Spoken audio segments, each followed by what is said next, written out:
Hello and welcome to the Entrepreneurial Edge. My name is Svetlana Donova. On this week's episode, we are speaking to Ashley Ace. Ashley is the founder of Diagnostech, which is a Cape Town-based medical testing company. Ashley was recently named one of the Forbes top 30 young entrepreneurs for Africa. And I'm sitting with Ashley now in his Cape Town laboratory. Ashley, tell me about Diagnostech. What does it do? Medical Diagnostic is a Cape Town-based rapid diagnostic test kit manufacturer. We manufacture diagnostic kits for malaria, HIV, pregnancy, drugs of abuse, and fertility. And basically, it's quick tests. You can get results between 5 and 30 minutes. It's a very simple process. It's a 3-step process that you need.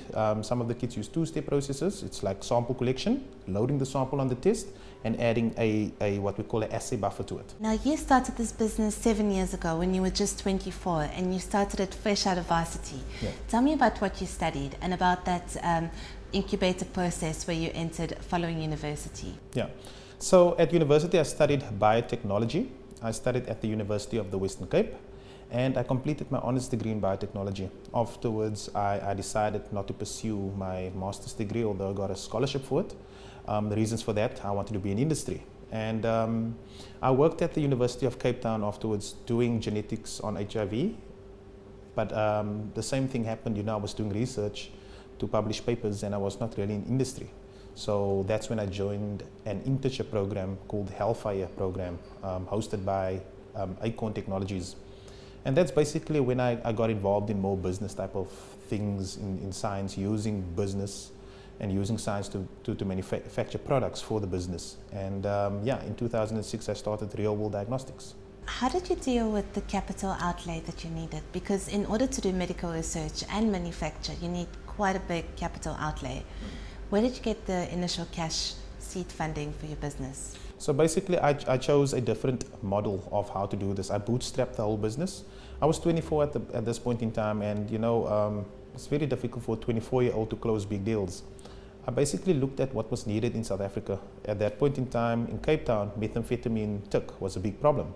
Yeah. And I identified that there's a gap in the market here whereby big pharmaceutical wholesalers are not actually catering for the lower income class individuals to be able to afford a quick test for TIC. That's when I approached my first biggest customer, Alpha Farm Pharmacies. I offered them this product as a CSI initiative. I was 24 at that time. I begged them to give me a slot during their board meeting, some board meeting there in Cape Town. Yeah. They gave me 10 minutes in lunch to present this product to them. And yes, I didn't need capital at that point in time because what I done was I negotiated my credit terms with my suppliers and my customers. I made sure my customers pay me before I need to pay my suppliers. So I bootstrapped the whole model and I generated enough cash eventually where I went national with these products to set up my own manufacturing facility. Okay, so you started off by outsourcing your manufacturing facility. That's correct. Yes. And when did you construct this factory here in Cape Town? Well, in the manufacturing facility was set up in 2011 in Muizenberg initially, and we set up our manufacturing facility next to our biggest customer. So our customer, ICT Diagnostics, very big in malaria test kits. They export to countries like Pakistan, Papua New Guinea, and all these World Health Organization funded programs. We set up our manufacturing facility next to the assembly facility. So we basically then developed and produced the core components for them to assemble in their manufacturing facility. We initially we set up just a laboratory with a small assembly facility, and we made enough cash to expand. And for 8 months, we've been at our current facility in Brackenfell. We can do about 20 million test kits per annum here. Now, you touched on the TIC problem, which when you were starting out prompted you to suggest the instantaneous drug testing kit to Alpha Farm Pharmacies. Unfortunately, drugs are still very much a huge problem in the Western Cape, especially in areas such as the Cape Flats and the townships. How are you working with governments and your own drug testing kits in order to help fight the problem? Well, fortunately, government is putting a lot into the fight against substance abuse. And recently we've been supplying the Department of Education as well as the City of Cape Town with these drug test kits. We're also packaging it for them, and what they're doing is they're handing it out at schools. So we know that drug abuse is a massive problem, especially in Cape Town with methamphetamine tug being there. The big concern still is these what we call the 5-panel drug test, which can detect 5 classes of drugs. It's quite expensive at a pharmacy level as well, because we need to manufacture and sell on to a wholesaler. Yeah. It then goes on, it will then go out to the pharmacy, and by the end price, the public actually gets it at a very inflated price. And that's also one of the initiatives that we looked at, is how can we make drug testing cost effective for everybody to afford.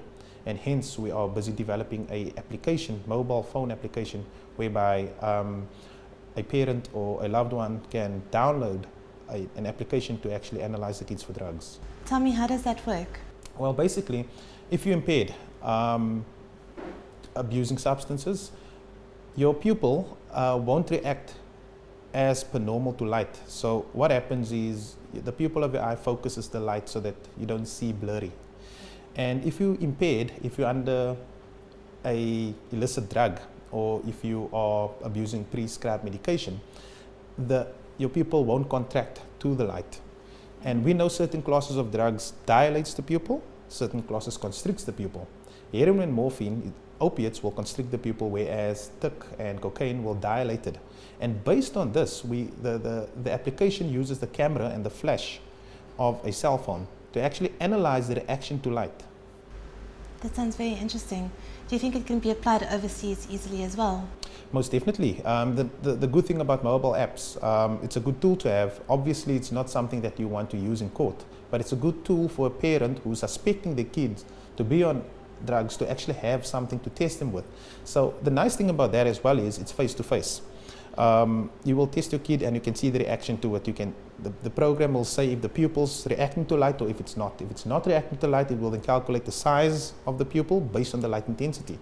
So if it's dilated, it will say it's a dilated pupil. If it's constricted, it will say it's a constricted pupil. And based on that, you can actually work at the potential class of drug. We've spoken about the international expansion possibilities for the mobile app, which is definitely much easier. But tell me about your export markets for the actual drug testing kits which you are making in Cape Town. Yeah.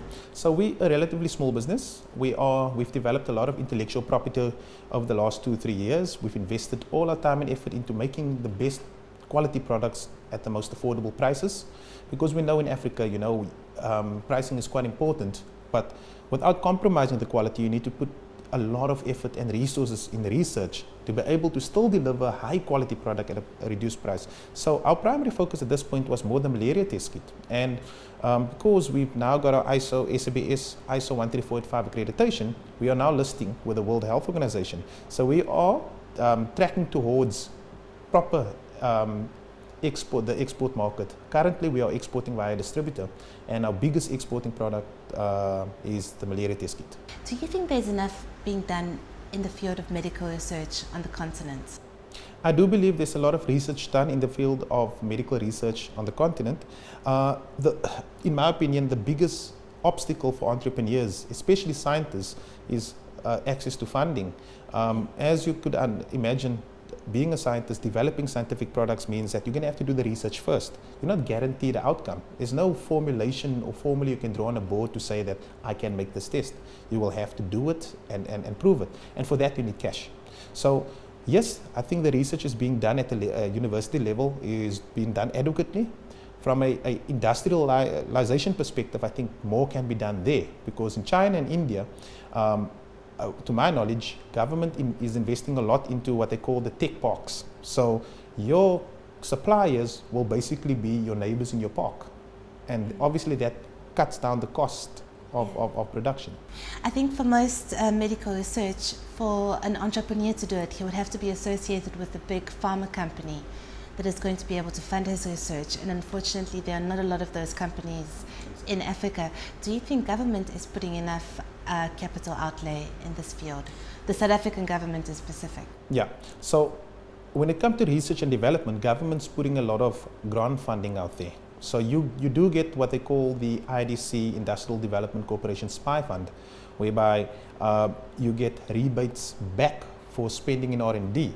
SARS, for example, they are giving you 150% up to 150% tax deductible rebate for doing R&D.